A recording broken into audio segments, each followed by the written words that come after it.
Hello, good evening, all are present here. I'm Dr. Shweta from IPM College. I'm assistant professor, and this is my second lecture. And the topic of my lecture is creating an inclusive school. This is CC5 for B.Ed second year student. तो इससे पहले हमने बात की थी inclusive education के introduction की। Inclusive education की इम्पोर्टेंस क्या है, उसका कॉन्सेप्ट क्या है, उसका इंट्रोडक्शन क्या है, उसकी डेफिनेशन क्या है, इंक्लूसिव एजुकेशन की नीड क्यों है और इंक्लूसिव एजुकेशन का एक्चुअल मीनिंग क्या है। तो आज हम जो बात करेंगे अपने लेक्चर में वो हम बात करेंगे इंक्लूसिव एजुकेशन का स्कोप क्या है, कहाँ कहाँ पर या किस किस को इंक्लूसिव एजुकेशन के अंदर रखा गया है, इसकी प्रॉब्लम्स क्या है, इसमें इंक्लूसिव एजुकेशन में या इंक्लूसिव स्कूल में टीचर का क्या रोल है, इंक्लूसिव एजुकेशन में बच्चे कौन कौन सी प्रॉब्लम फेस कर रहे हैं, इसमें इंक्लूसिव एजुकेशन में स्कूल और बच्चों की एजुकेशन के बीच में क्या क्या बैरियर्स आ रहे हैं, किन किन बैरियर्स का हमें सामना करना पड़ रहा है, इसके अलावा कौन कौन सी स्ट्रेटजीज हैं जो हम इंक्लूसिव एजुकेशन में यूज़ कर सकते हैं जिससे हम इसकी क्वालिटी को इम्प्रूव कर सकते हैं और एक्चुअली में बच्चों को इंक्लूसिव एजुकेशन का जो हम रियल बेनिफिट है वो हम इनको प्रोवाइड करा सकते हैं। तो आइए अब हम सबसे पहले देखते हैं scope of education. Inclusive education का क्या है, कहाँ कहाँ पर हम इंक्लूसिव एजुकेशन के अंदर किस किस तरह के स्टूडेंट्स को हम इसमें एजुकेशन दे सकते हैं या किस तरीके के बच्चों को हम इसमें रख सकते हैं। सबसे पहले हम इसमें बात करते हैं वर्किंग चिल्ड्रन की, कि जो बच्चे कहीं फैक्ट्री वगैरह में या कहीं भी काम कर रहे हैं, ऐसे बच्चों को हम इंक्लूसिव एजुकेशन के अंदर रख सकते हैं। ऐसे बच्चों की जो शिक्षा है वो फ्री है एजुकेशन, क्योंकि जैसे मैंने पहले भी बताया था एजुकेशन फॉर ऑल के लिए हम हर तरीके का बच्चा शिक्षा का समान अधिकार रखता है। तो वर्किंग चिल्ड्रन के लिए इस तरीके की स्कूल्स हैं। इसके अलावा चिल्ड्रन विद डिसेबिलिटीज़, जैसा मैंने अपनी पहली स्लाइड में भी आपको दिखाया था कि जो चिल्ड्रन होते हैं वो डिफरेंट एबिलिटीज़, डिफरेंट डिसेबिलिटीज़ के साथ होते हैं। तो वो जो डिसेबल बच्चे हैं उनके लिए स्पेशल स्कूल की व्यवस्था भी की जाती है, लेकिन हमारी गवर्नमेंट जो है वो ये कहती है कि इंक्लूसिव स्कूल के अंदर इन बच्चों के साथ जब हम नॉर्मल बच्चों को पढ़ने का समान अवसर देते हैं तो ऐसे में इन बच्चों का कहीं ना कहीं कॉन्फिडेंस डेवलप होता है, बच्चों की लर्निंग एबिलिटीज़ बढ़ती हैं। तो जो डिसेबल बच्चे होते हैं उनको भी हम इस प्रकार की शिक्षा दे सकते हैं। फिर है girls living in difficult circumstances, ऐसी लड़कियां जो कि हमारे समाज, क्योंकि आज भी पुरुष प्रधान समाज है, लड़कियों को आज भी पढ़ने के लिए बहुत ज़्यादा डिफिकल्टी फेस करनी पड़ती है। तो ऐसी लड़कियां जो कि डिफरेंट जो डिफिकल्ट सर्कमस्टांसेस में जी रही हैं उनको हम शिक्षा का समान अधिकार दे सकते हैं। इसके अलावा चिल्ड्रन जो HIV या एड्स या इस तरह की कुछ क्रोनिकल डिजीज से जो सफ़र कर रहे हैं, इस तरीके का बच्चों का जो मानसिक स्तर है वो बहुत ज़्यादा डाउन हो जाता है, ऐसे बच्चे बहुत ज़्यादा डिप्रेशन में आ जाते हैं। तो ऐसे बच्चों को इस तरीके की शिक्षा व्यवस्था की जाती है जिससे कि इन बच्चों को इस तरीके की इनकी मानसिकता से बाहर निकाला जा सके और इनके जीवन को और ज़्यादा आसान किया जा सके।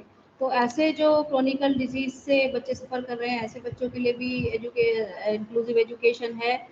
और जो माइग्रेंट लेबर्स हैं जो कि बाहर से कहीं इंडिया में आकर रह रहे हैं, ऐसे माइग्रेंट बच्चों के लिए भी इस तरीके की शिक्षा का प्रावधान है। जो स्ट्रीट चिल्ड्रन होते हैं, आपने देखा होगा रोड साइड जो बच्चे होते हैं, उस तरीके के बच्चों को भी हम इस तरीके की समावेशी स्कूल में शिक्षा दिला सकते हैं। और जो अलग तरीके के जो चिल्ड्रन होते हैं उस तरीके के बच्चों को हम इसमें ला सकते हैं। जो रिमोट ट्राइब बच्चे होते हैं, यानी कि जो आदिवासी एरिया में बच्चे रहते हैं, आदिवासी क्षेत्र में जहाँ पे कि शिक्षा का बहुत ज़्यादा अभाव है, ऐसे में बच्चों को लर्निंग के लिए हम इस तरीके के स्कूल्स में भेज सकते हैं। तो ये स्कोप है इंक्लूसिव एजुकेशन का कि इंक्लूसिव स्कूल्स में हम किस किस तरीके के बच्चों को समान रूप से शिक्षा का अधिकार दे सकते हैं। ऐसे स्कूल्स में समान रूप से बच्चों को जो है डिफरेंट एक्टिविटीज़ कराई जाती हैं। अब बात आती है कि प्रॉब्लम्स की, कि इंक्लूसिव स्कूल में, समावेशी स्कूल में जो बच्चे प्रॉब्लम फेस करते हैं वो किस तरीके की प्रॉब्लम्स फेस कर रहे होते हैं, क्योंकि यहाँ पर बहुत सारी एबिलिटीज़ और डिसेबिलिटीज़ के साथ बच्चों को एक साथ रहकर शिक्षा प्रदान की जाती है। तो ऐसे में इतना ईजी नहीं है, ये बहुत ही चैलेंजिंग टास्क है जो कि टीचर्स को और टीचर्स के लिए बहुत ज़्यादा चैलेंजिंग होता है, क्योंकि हर बच्चे की सीखने की अपनी क्षमता होती है। नॉर्मल बच्चे की भी सीखने की अपनी अलग क्षमता होती है, और यहाँ पर तो एक एबनॉर्मल बच्चे को नॉर्मल बच्चे के साथ मिलाकर पढ़ाना है, तो इसके लिए टीचर्स की, स्पेशल टीचर्स की जरूरत पड़ती है। स्पेशल टीचर्स ही इस तरीके के टास्क को पूरा कर सकते हैं।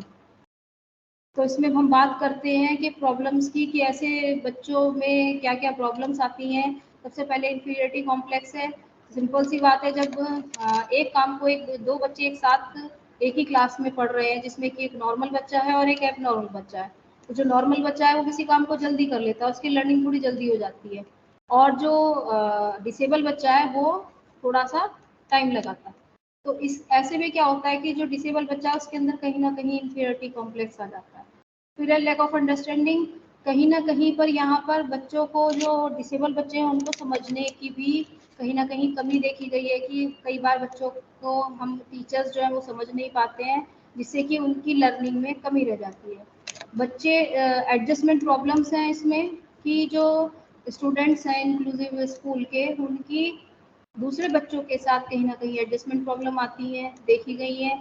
उनकी जो एक्टिविटीज़, डिफरेंट एक्टिविटीज़ की जाती हैं, उसमें उनको, जो स्कूल का एनवायरनमेंट है उसके अंदर उनको बहुत सारी प्रॉब्लम्स को फेस करना पड़ता है, क्योंकि यहाँ पर उनके लिए एडजस्टमेंट ईजी नहीं होता। आइसोलेटेड एंड सेग्रीगेटेड, ऐसे बच्चे हमेशा अपने आप को अलग थलग पाते हैं, दूसरे बच्चों से अलग पाते हैं, और कहीं ना कहीं अकेले होकर थोड़ा सा उनका चिढ़ने का स्वभाव हो जाता है। लेग बिहाइंड, यानी कि कहीं ना कहीं इनकी लेग पुलिंग होती है, कहीं ना कहीं इनको हर तरीके से पीछे छोड़ दिया जाता है। तो ऐसे में ये बच्चे, इनका बच्चों का जो आत्मविश्वास है वो कहीं ना कहीं कम हो जाता है। इसमें extra burden, feeling of extra burden, के जो एक्स्ट्रा बर्डन है, बच्चों को ऐसा लगता है हमारे ऊपर एक्स्ट्रा बर्डन डल रहा है, क्योंकि ये बच्चों की जो लर्निंग कैपेसिटी है, लर्निंग एबिलिटी है, वो भी बहुत स्लो होती है। फिर है इनसिक्योरिटी, कि ये बच्चे, क्योंकि इन लोगों के अंदर कॉन्फिडेंस नहीं है, इन बच्चों को कहीं ना कहीं ये डर लगा रहता है कि अब हमारे साथ कुछ ऐसा ना हो जाए, हमें समझ में नहीं आया, हमारे बारे में लोग क्या कहेंगे। तो ऐसे में कहीं ना कहीं इनको इनसिक्योरिटी फील होती है, अपनी बातों को एक्सप्रेस नहीं अच्छे से कर पाते हैं, लैक ऑफ एक्सप्रेशन दिखाई देता है इसमें।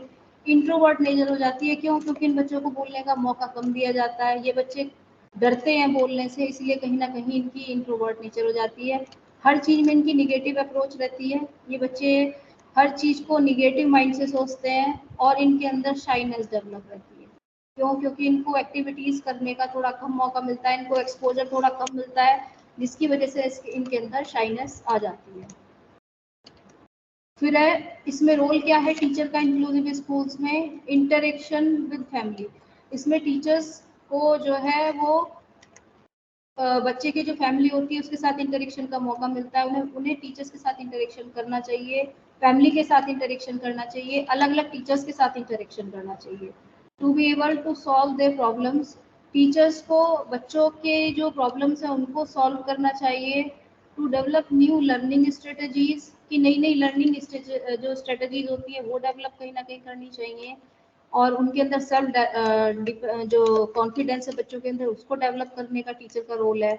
उनके अंदर जो स्पेशल जो फैसिलिटीज जो ऐसे स्कूल्स में प्रोवाइड की जा रही है वो टीचर्स को बच्चों तक पहुंचानी चाहिए, और to be able to look after their personal needs, जो बच्चों की पर्सनल नीड्स हैं, जो ज़रूरतें हैं, ऐसे जो डिसेबल बच्चे हैं या जो स्लो लर्नर हैं, उनकी जो भी पर्सनल जो नीड्स हैं उनको पूरा करने के लिए टीचर्स को देखना चाहिए। और जो उनके ऊपर जो हिडन टैलेंट है बच्चों का, उसको टीचर को पहचानना चाहिए। टीचर का सबसे इम्पोर्टेंट रोल है कि वो रिकॉग्नाइज करेगा जो उनका हिडन टैलेंट है और उसको सामने लेकर आएगा। इसके अलावा to inculcate positive attitude in their able bodies children, यानी कि जो उनके जो उनकी जो भी बॉडीज हैं, जो एबल बॉडीज हैं, उसके लिए उनको पॉजिटिव एटीट्यूड डेवलप करना है, जिससे कि बच्चे आपस में एक दूसरे के साथ इंटरेक्शन कर सके, बात कर सके, अपनी प्रॉब्लम्स एक दूसरे के साथ शेयर कर सके। जो एक चीज जो किसी बच्चे को समझ में नहीं आ रही वो अपने के साथ वो उसको शेयर कर सकें। इसके अलावा यहाँ पे बहुत सारी टीचिंग स्ट्रेटजीज हैं, जैसे कोऑपरेटिव लर्निंग है, बच्चों की जो कोऑपरेटिव लर्निंग, एक दूसरों को कोऑपरेट करें, इस तरीके की लर्निंग डेवलप होनी चाहिए। बच्चों का पीयर ग्रुप का एक अलग से पीयर ग्रुप बनाना चाहिए, जिसकी ट्यूटोरिंग की जानी चाहिए। मल्टी सेंसरी टीचिंग की जानी चाहिए, कि जिससे कि बच्चे के डिफरेंट सारी स्किल्स को डेवलप किया जा सके। इस तरीके की शिक्षा व्यवस्था होनी चाहिए जिससे कि हम मल्टी सेंसरी इंस्ट्रक्शंस डेवलप कर सकें और बच्चे अपनी सारी सेंसेस का यूज़ करके लर्निंग कर सकें। क्लासरूम का डिज़ाइन कुछ इस तरीके से होना चाहिए कि साइज ऑफ क्लास है, टीचिंग एड्स हैं, टाइम की रिस्ट्रिक्ट किस तरीके की होनी चाहिए, अरेंजमेंट लाइट का प्रॉपर होना चाहिए, फिजिकल नीड पर ध्यान देना चाहिए और डिसेबल बच्चों के लिए स्पेशल अटेंशन होनी चाहिए।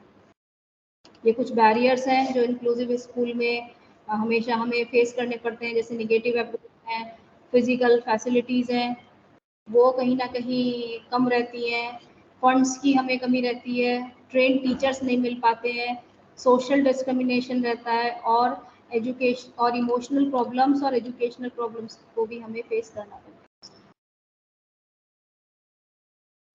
इसको इम्प्रूव करने के लिए कौन कौन सी स्ट्रेटजीज हैं, जैसे मेन स्ट्रीमिंग है और स्टूडेंट्स को एनकरेज करना चाहिए, टेक्स्ट बुक्स थोड़ी सी इसमें इम्प्रूव होनी चाहिए। तो आज हमने बात की बैरियर्स की, हमने बात की स्कोप की, क्या क्या प्रॉब्लम्स फेस करते हैं, टीचर का क्या रोल है, क्या स्ट्रेटजीज हमें यूज़ करनी चाहिए, inclusive education. Thank you and have a nice day.